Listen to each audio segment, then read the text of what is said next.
Assalamualaikum warahmatullahi wabarakatuh. Bismillahirrahmanirrahim. Alhamdulillahi rabbil alamin, wassalatu wassalamu ala asyrafil anbiya wal mursalin wa ala alihi wa sahbihi ajma'in. Subhanaka la ilma lana illa ma 'allamtana innaka antal alimul hakim. Wa la hawla wa la quwwata illa billahil aliyyil azim. Rabbi shrah li sadri wa yassir li amri wahlul 'uqdatam min lisani yafqahu qawli, amma ba'du. Dari kitab Muhimmah pada muka surat 41 masih di bawah tajuk ini suatu tambih, peringatan pada menyatakan kelebihan segala perempuan yang mengikut bagi suaminya. Lepas daripada bab yang pertama dulu, dia sebut beberapa hadis Nabi dan juga peringatan-peringatan kepada orang puang ni, apakah yang akan berlaku kalau dia tak taat kepada suami dia. Kemudian dalam bab ini dia sebut kelebihan orang perempuan ataupun isteri yang ikut bagi suami dia. Pada muka surat 41 di tengah itu dia kata, dan telah mengeluarkan oleh Ibnu Ali dan Rafi' daripada Abi Sa'id bahawa sungguhnya lelaki, iaitu suami itu, apabila memandang ia kepada isterinya dan memandang pula isterinya kepadanya, nescaya menilik Allah Ta'ala kepada keduanya akan sebagai tilik rahmat. Maka apabila mengambil ia akan tangan, nescaya gugurlah segala dosa keduanya pada sebilang-bilang segala anak jari keduanya. Ya, darjah hadis ni wallahu alam, ya, sahih, dhaif ataupun sebagainya. Tapi apa yang disebut di sini sebagai orang panggil galakan kepada suami isteri, maknanya kalau tengok sama sendiri tu orang panggil tengok rahmat. Tengok antara suami isteri itu maknanya tengok dengan cara yang baik. Bukannya suami isteri itu mu tengok aku tengok mu cerlong, ni cerlong. Tak. Tak. Maknanya dengan muka yang pekeng, yang garang apa semua, tak. Jadi dia kata kalau suami ini tengok isteri dia, lepas tu isteri pun tengok kepada suami dia, dia kata Allah Ta'ala akan tengok kepada suami isteri ini akan sebagai tilik rahmat. Allah Ta'ala ni tengok sama kepada kita ni, tak, kita seorang ke, kita dua orang ke, kita ramai ke, siapa-siapa sekali pun Allah Ta'ala tengok sama. Dia kata tilik, tilik tu dengan mana tengok lah. Bukan makna tilik tu orang panggil jadi macam ke tukang tilik, jadi nujum tak. Tilik di sini dengan makna Allah Ta'ala memang tengok sama, tapi tengok tu adakah dengan diturunkan rahmat ke, ataupun tilik tu murka. Jadi antara tempat yang Allah Ta'ala tengok kepada manusia ni dengan tengok rahmat ialah apabila suami isteri itu tengok sama sendiri itu dengan cara yang baik. Molek. Kalau dalam bab yang lain, hadis yang lain, Nabi sebut maknanya antara tempat-tempat yang bila tengok saja pun boleh pahala dah. Tengok saja pun boleh pahala. Yang pertama tengok Kaabah. Tengok Kaabah. Kalau tengok gambar Kaabah tak tahu lah. Tapi tengok Kaabah. Tengok Kaabah, duduk depan Kaabah, kita tengok saja pun tengok kepada Kaabah itu dapat pahala dah. Satu. Yang kedua, tengok mushaf. Tengok Al-Quran. Tengok saja, tak baca lagi. Tak, tengok saja pun boleh pahala dah. Lepas tu, yang ketiga, tengok TV. Tengok TV pula dah, silap. Tengok muka mak ayah. Tengok TV dah masuk. Tengok muka mak ayah. Man tengok muka mak ayah tu dengan orang panggil tengok yang ceria, tengok yang suka, tengok yang sayang, tengok yang kasih kepada mak ayah, tengok saja pun boleh pahala dah. Tak. Ya.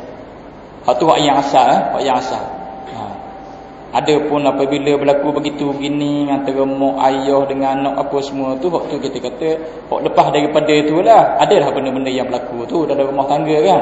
Tapi hak asalnya, hukum yang asalnya begitu. Maknanya kalau anak dia tengok muka mak, muka ayah ni dengan cara rahmat begitu, maka boleh pahala di situ. Kalau di sini disebut tentang suami isteri, maknanya suami isteri tengok aku itu Allah Ta'ala pun tengok dengan rahmat. Maka apabila mengambil ia akan tangan, kalau pegang tangan, gugurlah segala dosa keduanya pada 9 bilang segala anak jari keduanya.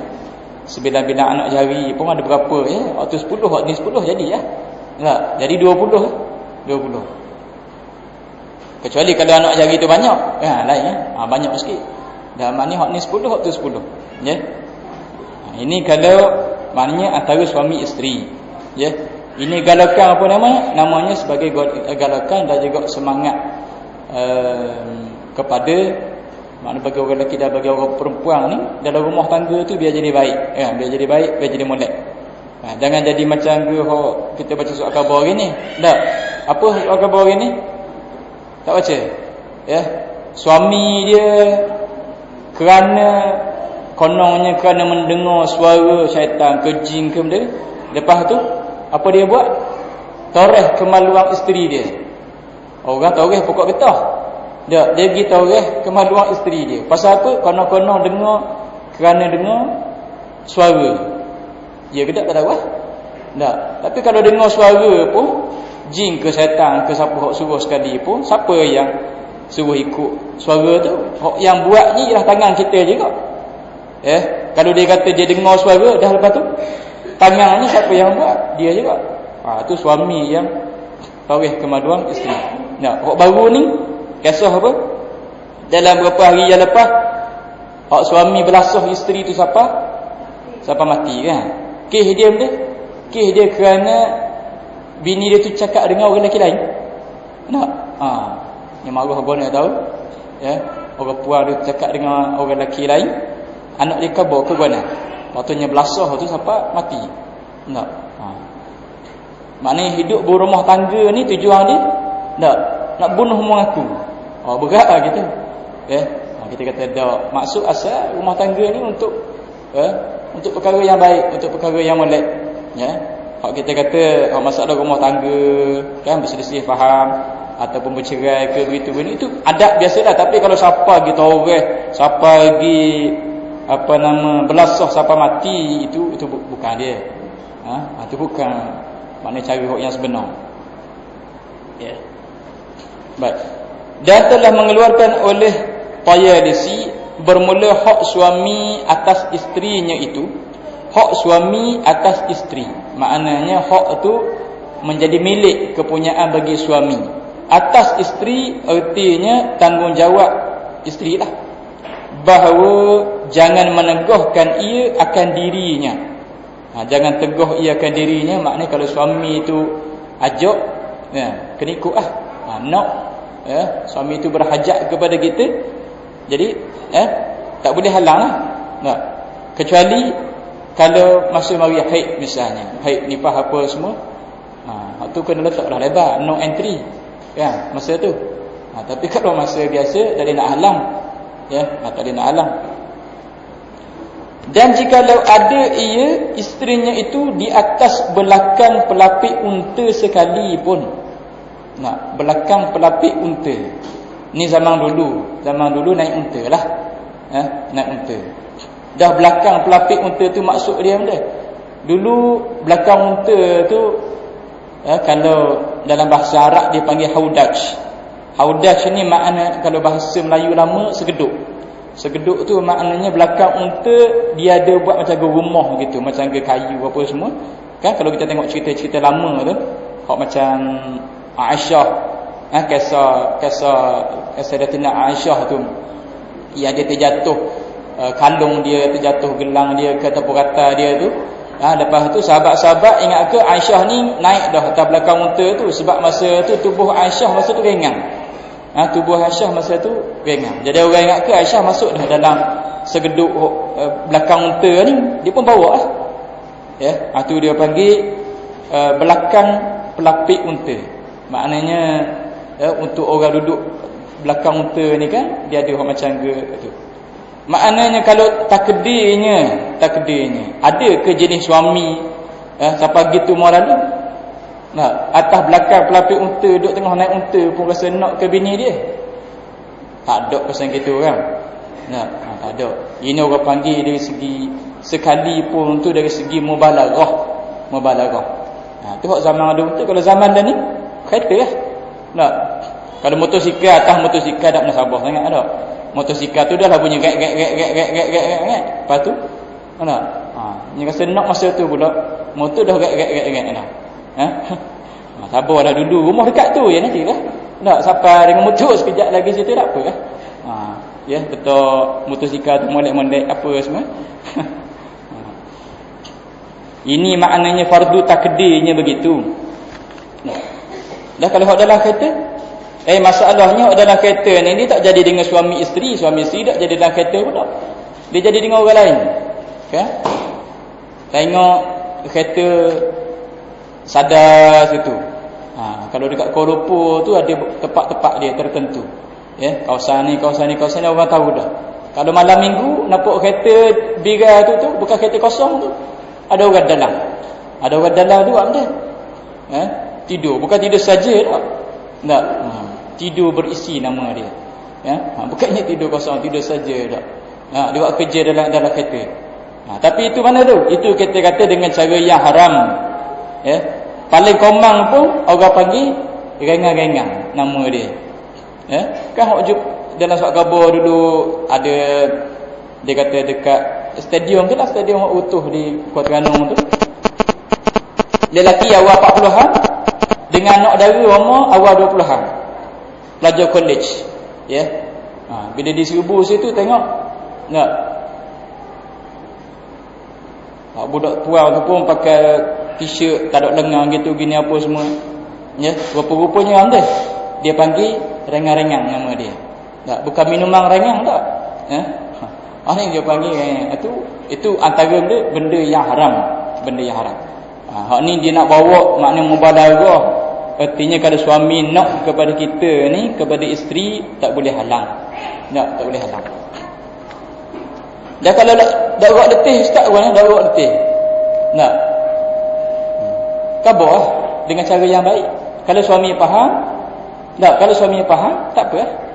Dan kalau suami tak faham, dia kira nak qada hajat dia je misalnya. Dan kalau nak qada hajat dia orang panggil dalam keadaan macam tu lah. Dalam keadaan dengan cara letih gitu lah. Tapi nak halang tak boleh. Ya. Tapi kalau suami yang faham, insya-Allah dia tahulah masa-masanya sesuai tu kan. Gitulah, bukan ikut dang gitu. Ini maksud nak bagi tahu orang panggil mubalaghahnya dari segi hukum itu, siapalah kalau belakang pelapik mata sekali pun isteri tak boleh halang. Gitu maknanya. Ya. Tak ada benda tu berlaku tak berlaku itu cerita lain pula. Baik. Dan satu riwayat bersabda Nabi sallallahu alaihi wasallam, "Idza da'a ar-rajulu zawjatahu li hajatin falta'tihi wa in kanat 'ala at-tannur." Artinya, apabila memanggil oleh lelaki akan isterinya, ya, suami dia panggil isteri. Panggil tu pasal apa? Li hajatin. Kerana ada hajat. Hajat tu apa benda? Ikutlah. Kalau tengok hadis itu dia kata li hajatin. Li hajatin ni maknanya kerana apa-apa hajat. Mungkin suami itu berhajat suruh isteri dia ambil minyak sikit, urut belakang dia ke, ataupun kerana suami itu suruh, ataupun kerana ada hajat kerana nak bersama, ya. Dia kata maka hendaklah datang akan dia. Isteri kena tunaikan panggilan suami tadi, dan jikalau ada isterinya itu di atas dapur sekalipun.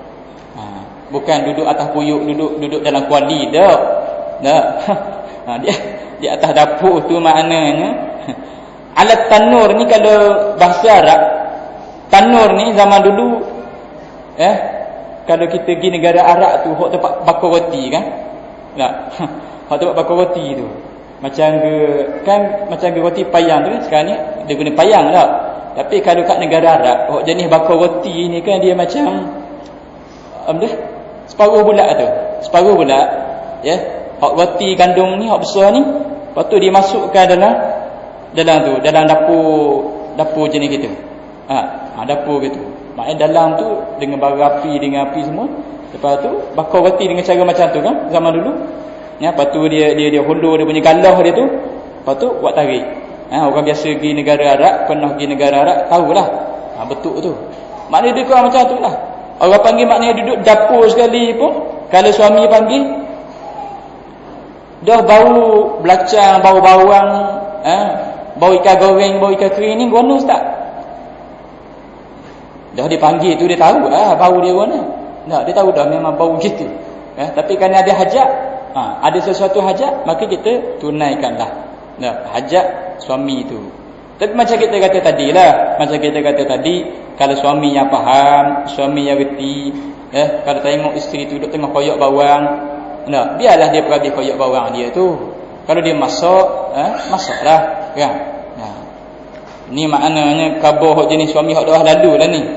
Siapa dok kira tepat, siapa dok kira tepat. Hak majoriti, hak ramai-ramainya manusia, kita kata orang reti fahamlah. Ada dah daripada hak ramai-ramai tu hak pelik kan. Adalah seorang dua hak pelik. Hak dok kira tepat, Maka tiada ada seorang perempuan yang menyakiti ia akan suaminya, melainkan menyumpahlah akan dia oleh bidadari yang di dalam syurga. Seperti diceritakan daripada Mu'adz bin Jabal radhiyallahu anhu. Sabda Nabi sallallahu alaihi wasallam, la tu'zim ra'atun zawjaha fid dunya illa qalat zawjatuhu min al-huril 'ain la tu'zihi qatalakillahu fa innama huwa 'indak dakhilun yushiku an yufariqaki ilaina. Artinya, tiada menyakiti oleh seorang perempuan akan suaminya yang di dalam dunia ini, melainkan berkata oleh isterinya yang daripada bidadari yang elok rupanya itu, jangan engkau sakiti akan dia. Hai, mati dibunuh Allah bagimu, maka bahawa sungguhnya iaitu padamu daging yang berjalan. Hampirlah ia bercerai akan kamu, datang ia mendapatkan kami. Jadi maknanya kalau seorang perempuan dia buat sakit hati kepada suami dia atas dunia ini, jadi isteri dia daripada mana? Daripada hurul ain. Hurul ain tu kita terjemah bidadari. Kalau bahasa Arab, hurul ain, hur tu maknanya bulat, ain mata. Hurul ain tu maknanya mata bulat. Mata bulat. Ni bukan mata bulat dak, tapi ni bidadari mata bulat. Kalau macam kita kata, kita tengok budak ke, misalnya budak puang ke apa ke, kita kata bulat getar mata dia. Maknanya bulat getar tu orang panggil comel kan. Bukan maknanya mata dia bulat macam guli gitu dak. Bulat getar gitu dak. Orang panggil bulat mata tu, mata besar, lepas tu comel maknanya. Jadi bagi orang lelaki ni, dia ada isteri dia daripada atas dunia dengan isteri dia hak bidadari. Make in heaven. Make in heaven tu maknanya dibuat dalam syurga. Tapi antara dua tu mana hak yang lebih baik? Ummu Salamah pernah tanya kepada Nabi sallallahu alaihi wasallam, ya Rasulullah, nisa'ud dunya afdal amil huril ain? Ya Rasulullah, adakah orang puang hok duduk atas dunia ni yang paling baik kalau dia masuk dalam syurga bila-bila, ataupun bidadari yang lebih baik? Nabi kata orang puang hok yang duduk atas dunia ni lebih baik dari bidadari. Jadi walaupun bidadari tu kita kata dengan comel dia, mata dia, dengan kulit dia, dengan apa semua, sebab dijadikan dalam syurga, tapi kalau banding dengan orang perempuan yang masuk dalam syurga ni bila-bila, orang perempuan atas dunia ni lebih baik lagi. Lebih baik lagi. Ummu Salamah tanya, baik itu melalui macam mana? Yang kata lebih baik itu macam mana? Nabi kata, bisalatihinna wa siyamihinna wa ibadatihinna, atau kama qala sallallahu alaihi wasallam. Nabi kata dengan sembahyang dia, dengan puasa dia, dengan ibadat dia, kalau hak jenis ada suami, dengan taat dia kepada suami, maknanya dengan ibadat-ibadat yang dia buat itu, dia lebih baik daripada bidadari dalam syurga.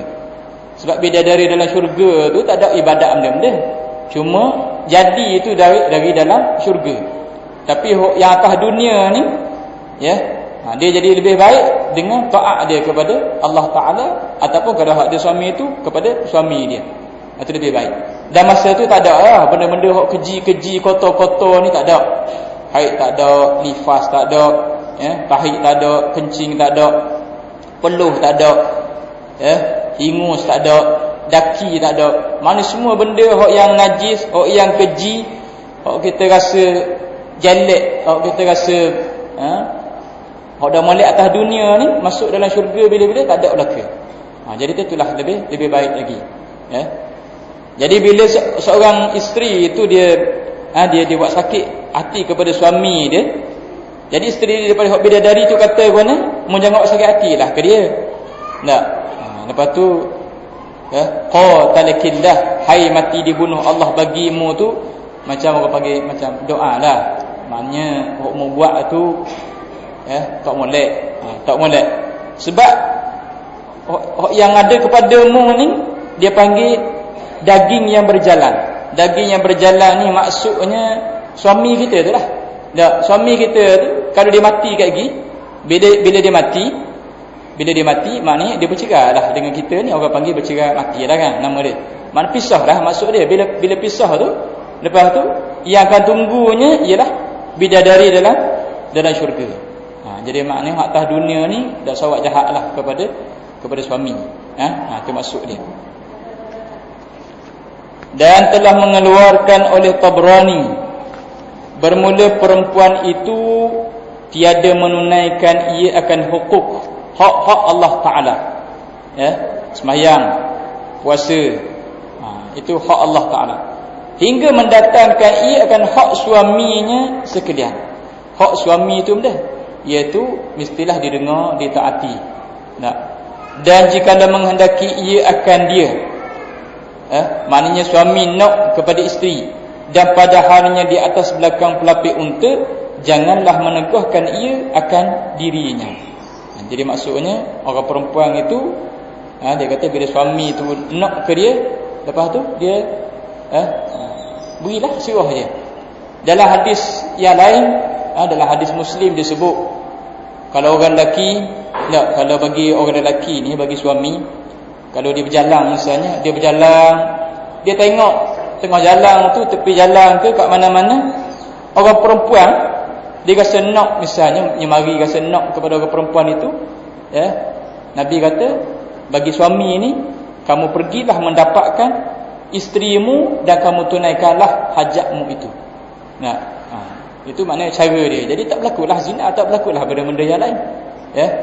Sebab, ya, bila dah ditunaikan hajat dia dengan isteri dia, habis lah. Itu saja sebenarnya benda yang dia nak pun, setakat itu saja. Ya? Jadi kalau dia rasa nampak di jalan itu sesuatu, tengok gitu, tengok gini apa semua, dia kata hendaklah dia mendatangi isterinya dan menunaikan hajatnya di situ. Tiba-tiba balik ke rumah, isteri pula tahan hajat. Jadi tak boleh nak tunaikan hajat dia. Baik. Ada beberapa perkara lagi yang berkait dengan kitab Muhimmah ini, ya, insya-Allah kita sambung kemudian. Berhenti pada kata dia, dan tiada harus perempuan itu puasa sunat mereka dengan izin suaminya. Wallah.